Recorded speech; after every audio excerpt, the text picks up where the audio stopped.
Hi there and welcome to Dino's World. Guess what? I have the first look preview of the Daytona 660. Being a Daytona owner, I'm absolutely elated to get my eyes on this to see how well they've built it. So let's not waste any more time. Let's feature the unboxing of the Daytona 660 arriving on Indian shores, and my joy knows no bound.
Okay, guys, without beating around the bush, let's get straight to the point. Now, the chassis itself is a tubular steel perimeter frame that offers superb stability and rigidity.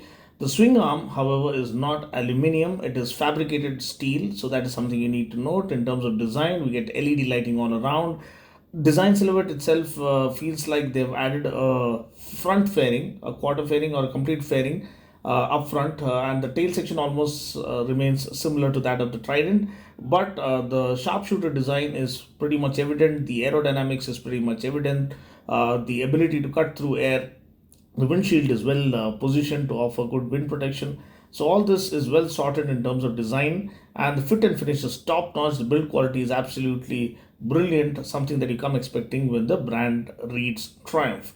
41 USD forks, separate function forks, and big piston forks from Showa perform the suspension duties up front, take care of damping settings up front. So that is really good for this kind of money or this kind of price segment. Also, we get a Showa monoshock at the back with preload adjustment. In terms of braking, we get twin 310 discs with 4 piston radial calipers up front, a single 220 disc with 2 piston caliper at the back. Now, talking about the engine, the heart of the matter, it is the same 660cc inline triple liquid cooled fuel injected 12 valve DOHC engine. Now, this doesn't mean it is absolutely identical to that of the Trident engine, because here we get 3 throttle bodies when compared to a single throttle body with the Trident. So this is a proper inline triple. The best thing about the triple is that it offers the bottom end punch and the mid range surge of a twin, while still retaining the top end blast or top end performance of a inline 4. So that is what made the triple really strike a balance and became an immediate crowd favorite. And Triumph has been pioneering this technology and leading this by dishing out the finest triples that the world of motorcycling has on offer. Now, this one is no exception. puts out 95 PS of max power, 69 Newton meters of max torque, 6-speed gearbox. We don't get a quick shifter on board. We get underbelly exhaust, and the ground clearance is something you need to watch out for. It is not mentioned, so it feels a little low, so you better be watchful while tackling speed breakers. Seat height, on the other hand, is 810 mm, something that you can live with. Also, you get a 14-liter tank, which results in good tank range.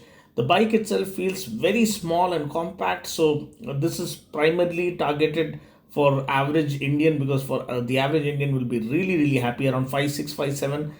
It is made for that kind of body stature. If you're more than 6, this might feel a little too tiny for you.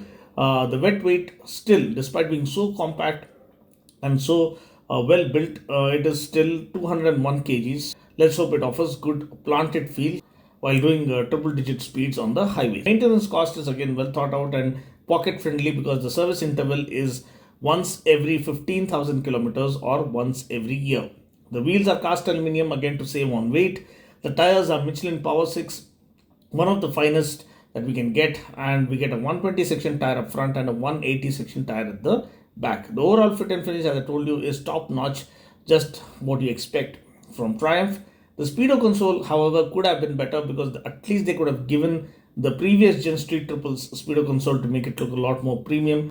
This console doesn't fit in with the super sport design language or this kind of a sporty design language that the Daytona 660 brings to the segment. So apart from that, everything else seems right on point. However, the console does come with turn-by-turn navigation. It comes with audio and phone controls. So all this is a plus. In terms of electronic aids, we do get a slipper clutch to watch your back while doing faster downshifts. We do get ride-by-wires. We have 3 riding modes, namely road, rain, and sport. Now, each of these modes tweak the throttle response, the ABS intervention, as well as the traction control intrusion. Now, the pricing is not yet officially announced by India Triumph as of yet. To get an approx idea or estimate of how much it might cost on road, you can call the number mentioned in the description portion below or head to your nearest Triumph showroom. Thanks for watching. Catch you guys in the next video. Until then, take care, God bless, and ride safe.